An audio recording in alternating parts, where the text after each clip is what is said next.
Alyssa. I'm going to give you feedback on your project. I think when we talked on the phone, it might have been a little bit confusing when I was talking about the layout of it. Just to show you an example really quick, I don't necessarily like this layout, but I wanted you to play around with how the individual blocks might be stacked.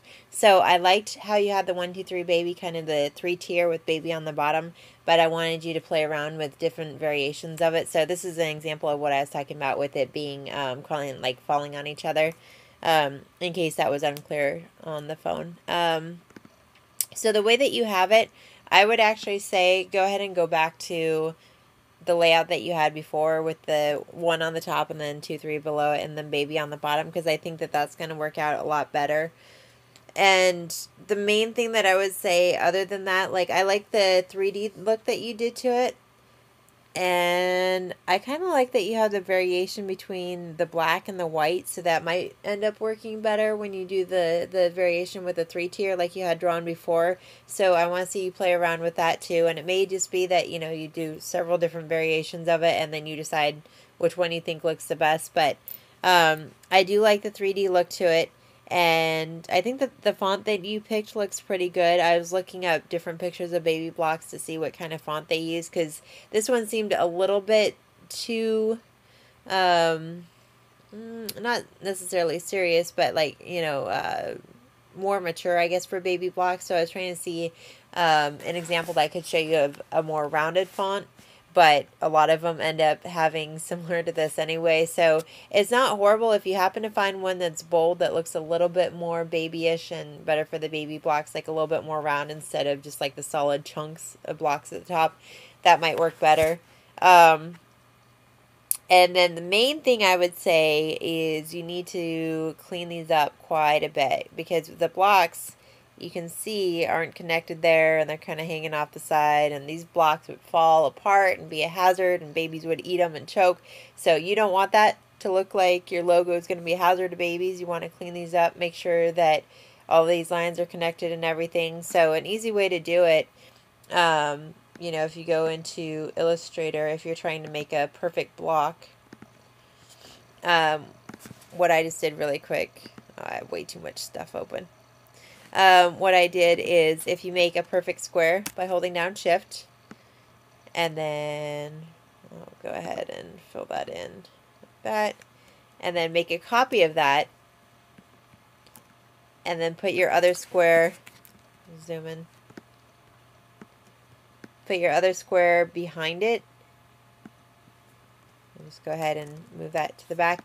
Then you know that this is going to be the proper perspective, so you can figure out, how far away you want it and everything.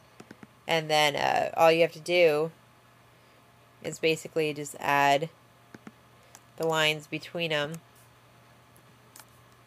like that. And you'll probably have to, actually, you know what, other than doing the lines, an easier way I found from doing this is if you do a rectangle on top of it, and then you can just go in and with your white arrow, your direct select, you can move the individual points to the corners so that it lines up correctly.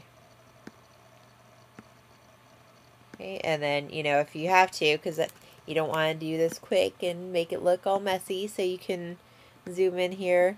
And actually, a trick in Illustrator, I don't know if you know this, but if you select both of these points here, okay, so just with my white arrow, I selected both of those points. If you hold down Control and click on them, you can go to Average and hit OK. And what that's going to do is it's going to align them for you. Now you can see that mine's hanging off the edge a little bit.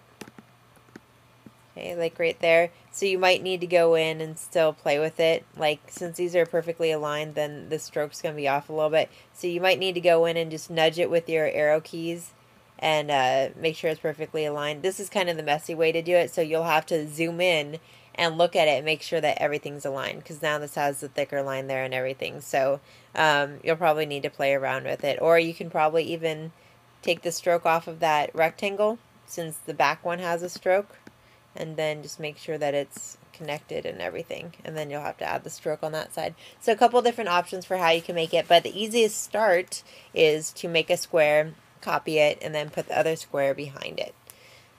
I'll go back to your project, see if there's anything else. That's not your project that I wanted to point out. I think those are the main things. So go back to the way that you had it before. I'll pull that up really quick so there's no confusion. So this layout that you had here before, I think that's going to work out the best, but give it a little tiny bit of dimension, kind of like you had. I really like the darker area around it that you have going on here, and play around with the variation of doing the black versus the white and see a couple different versions which one looks better. All right.